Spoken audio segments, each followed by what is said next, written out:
Hello again, my name is Panu and this channel is all about building and designing this 15-meter cruising sailboat, and we are just about to start laminating the first test piece of the frames, so stick around. So I'm currently here in our living room taking all the space here, and that's just because I have now infection with this certain disease that has been going on lately, and that's why I haven't done anything on the workshop site this week, because yeah, you know. But we don't let that disturb us. Last week I went to the CNC machine and did these parts. Let's first take a look what I did there and then continue with this.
This is the result I got, and this is quite obviously the same system I demonstrated in the previous video where we did that digital lofting.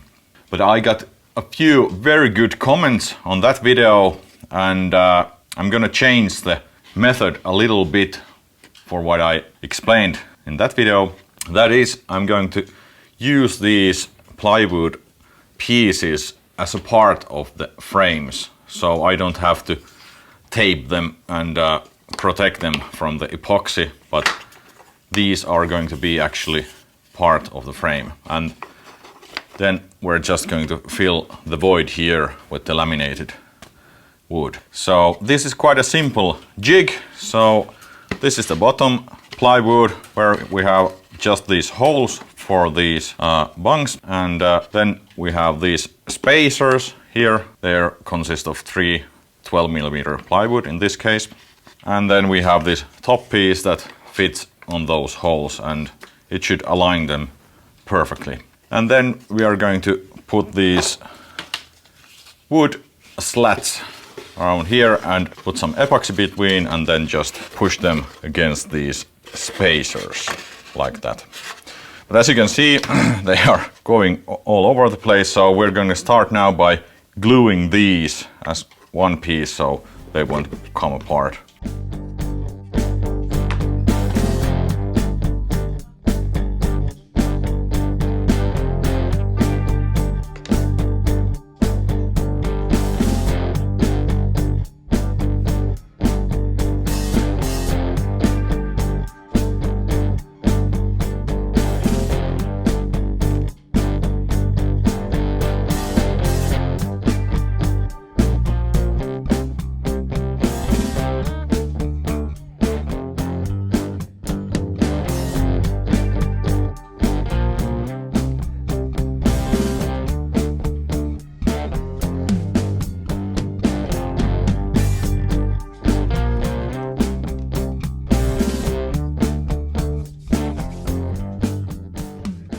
Alright, now these are glued as one piece, and if we take a look at this, there's these bung holes here and there's holes on here as well. So when I put this down here, these should fit perfectly on those holes, like so.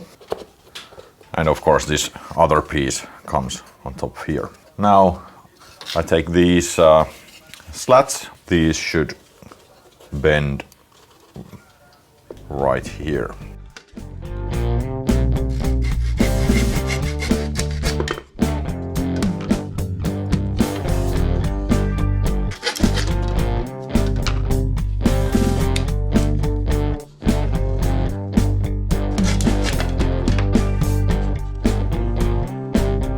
Okay, it seems to require quite a bit of force to bend these, so I think I will change bigger bungs in the production version.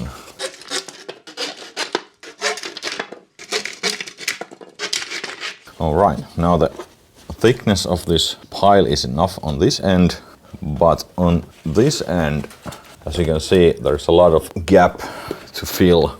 So what I'm thinking of doing is to make kind of a wedged pieces between here.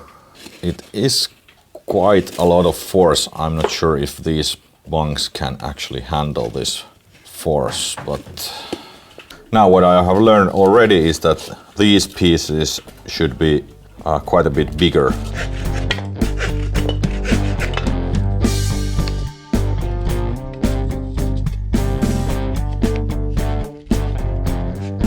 Now it's thick enough in this end, thick enough in the middle, and thick enough this end. And now there's these additional pieces. I just wedged them so that this gap will go.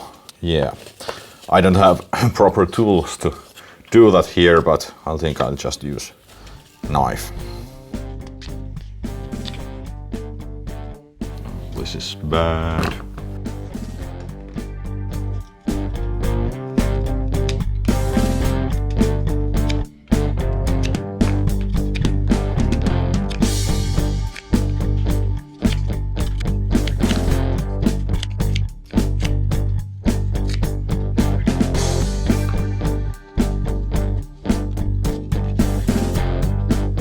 Alright, it's a couple of days later. I've been really sick for these 2 days, but now I managed to make these parts here that have a taper on them. They should be now thick enough to form the shape of this end of the mold. And now I'm trying to figure out how to bend these over. There's quite a bit of friction between these slats here. That's gonna change when you put the glue in, but let's try to dry fit this first, like so. Yeah, there's quite a bit of force, tends to kind of move these blocks a little bit. These dowels are not strong enough. Yeah, this is coming off here just a little bit. It looks quite okay. These blocks should be bigger, and I think I should drill them down to this board below to keep them straight and in place. Let's try to put this top cover. This won't fit. Yeah, it moves quite a bit. Get this off and oops.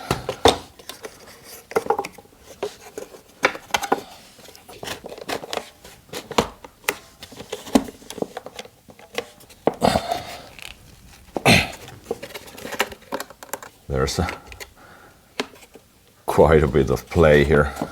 And this plywood is 4mm, so I think I will do a 6mm plywood for these parts eventually. But other than that, it seems to work quite well. The shape in here looks quite okay. There is only one dowel here, so this doesn't go in proper position right now. And the thickness is okay. I think I'll get this to work. And you have to remember that this is a downscaled version, like a 50% maybe. from the real one, so the actual shape is not going to be this tight. It's going to be longer, and or maybe there are some corners that are tight, even tighter than this. Let's try to drill those in first.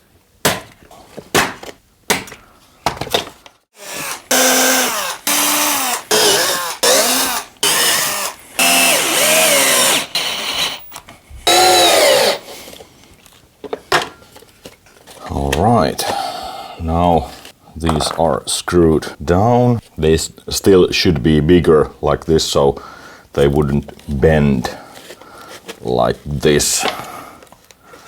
You can probably see that they kind of move just by hand like this. So, but this is only a test, and I have learned a lot already.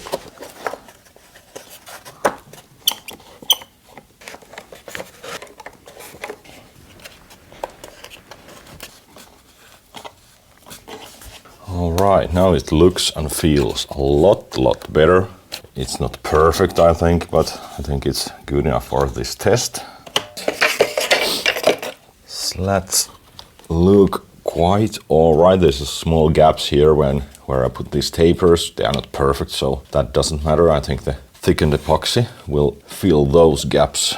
Variation of the thickness here. So this slat should be much more even in width to get this right. I've been thinking that there should be maybe like dog holes on this bottom plate to be able to push these against this bottom plate, like from above. I don't have that kind of tools right now, so I will go with this. Alright, I think now I'm gonna take this all apart and tape the surface. I don't want to glue the go in, these parts and the bottom, and then we'll start playing with the epoxy.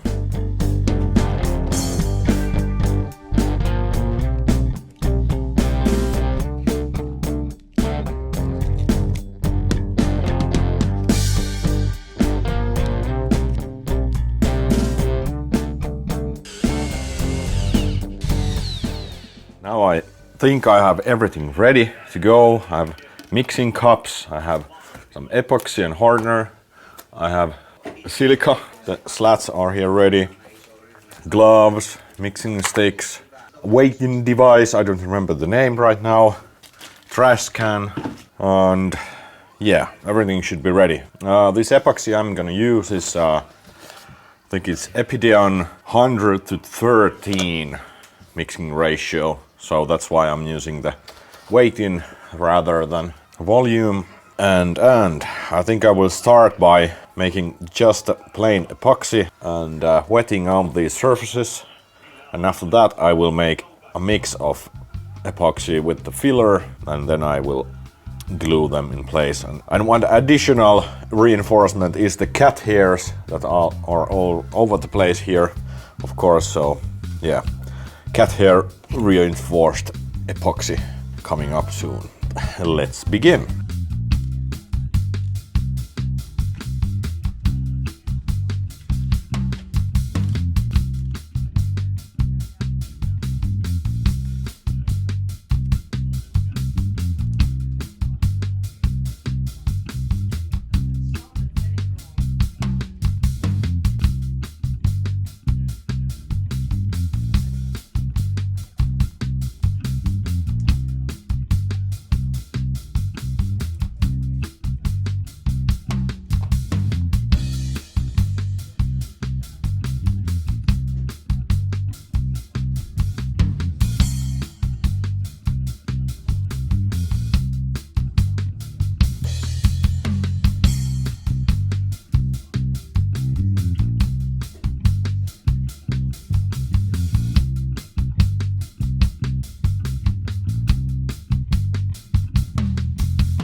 Now it's done.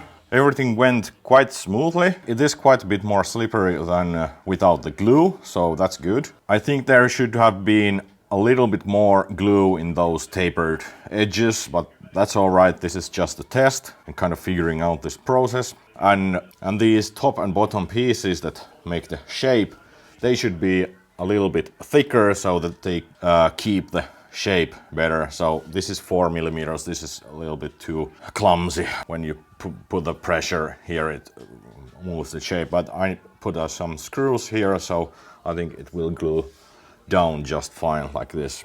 But yeah, now we just wait for a while and let's see how this goes. And just like that, it's the next day. I'm feeling a little better, and this epoxy seems to be cured quite well.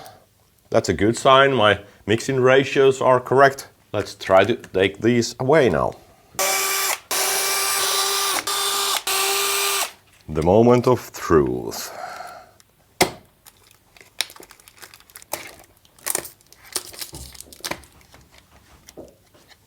Seems to hold quite well. This as well. Looking good. Oh, there was no tape.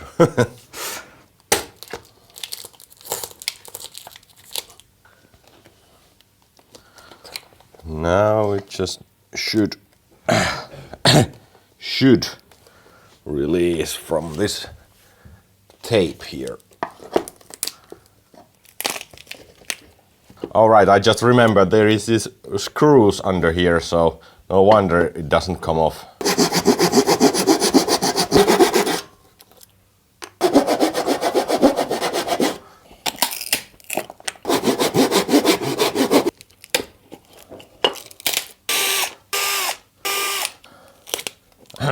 A bit easier.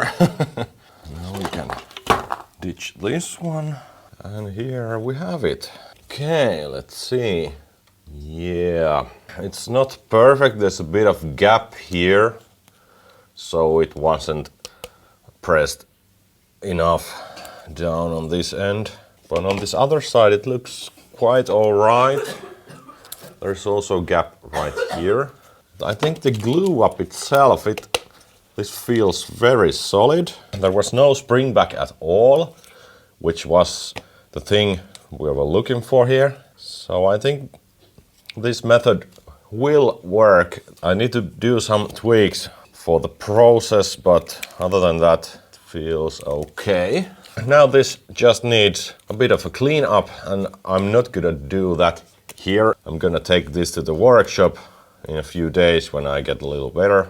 And then I'm gonna plane this edge off right on this end here. So I think I can say this was a kind of success. Some tweaks are needed. I think I'll plane this down, and then I'm gonna cut this in half to check how the glue up work inside here. So we'll continue in a few days. 2 weeks later. All right, it's a couple of weeks later. Meanwhile, I've been doing that boat shed, which is now ready. More about that in a next video. But now I came here to this workshop to finish this test piece to see if I can shape this properly and how the finish is going to be and things like that. So yeah, let's do this now and see what happens.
that was quicker than I thought. It took maybe 15 minutes for me to trim this with the planer and with the jigsaw and sand it down. I think I'm quite happy with the end result. So if we take a little closer look on this end, the glue up was quite alright, but there is some gaps here, and that is because my last clamp was in here. So the last clamp in this case should be above here to prevent the final edges to spread out.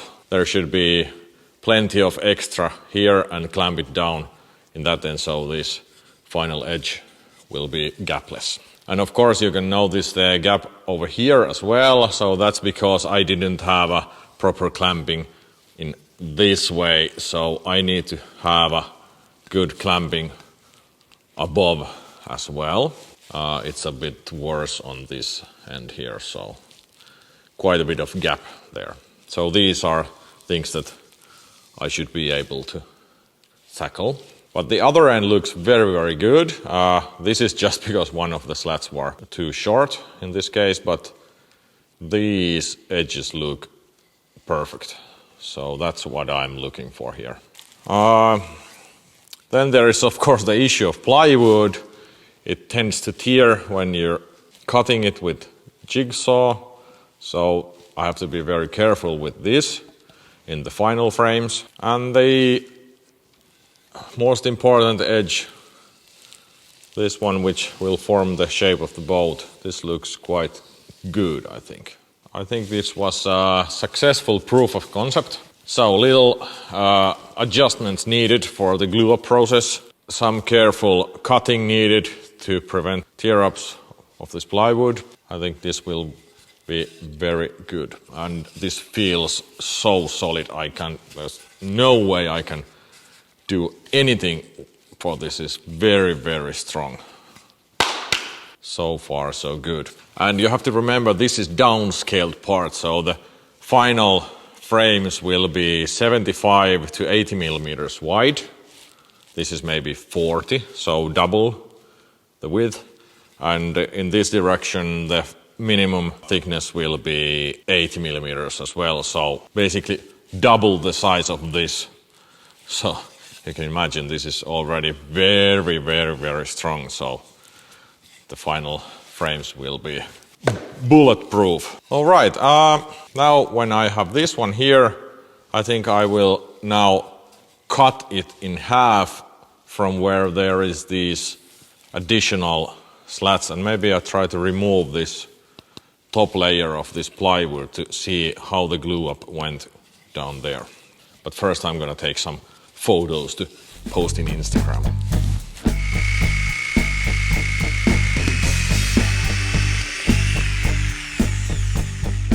Alright, this is now cut in half, and you can clearly see what's going on in here. So all these darker areas are the glue with the filler. So clearly there is some of the excess glue in plywood edges here. But also you can see that some of the slats were uneven. So these thinner ones are those I did with the wedge shape. I just formed them with a knife, so they are uneven. And you can see unevenness on the others as well. So these slats were just rough sawn, so there was quite a bit of roughness on them.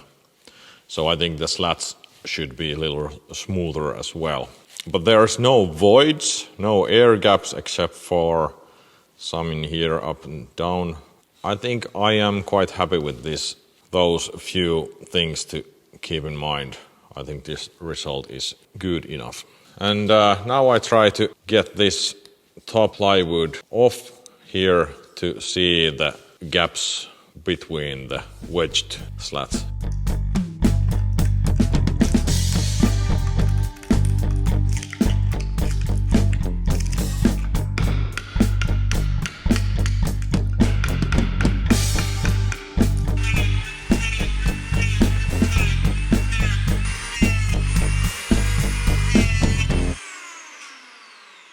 Now I took off the top layer of the plywood. Here you can see the glue process quality. I think it's quite good. Here in the middle where there was clamping force, this looks very, very good. No gaps whatsoever. And in here you can see one of the wedged pieces. There is a little bit more of a gap here. So I think these wedges should be done with the planer so that they are completely flat. And on this other part you can see the ends of those wedges. So here is a quite a wide glue gap in here. On here as well there is some void in here, so definitely have to use more of the epoxy glue on these places where there's danger with some voids to form in there. But yeah, I think this quite well represents what I expected. It's not worse than I feared, and it's not much better than I expected, so very good in that perspective. And I think that's it for this video. This was very, very important and interesting experiment to make this test piece, test glue up. I have never done epoxy glue up like this before, so this was my first one. So I have learned these methods now quite a bit, and I know where is the dangers of doing this wrong. So I think I'm gonna do additional tests with better materials and the final thickness of materials and stuff, and do maybe a little tighter corners and stuff like that. But I think this was a very good start with this process. So we will see you in next episode where we put together that boat shed for good. It is now ready. The tarps are on and it's just waiting for the spring to melt the ice in there. So stay tuned for that. Subscribe the channel. Comment if you have any suggestions, comments or other things considering of making these frames. And we will see you hopefully soon. Very exciting spring coming, and I'm really looking forward to get work on that boat. And that's it. Bye.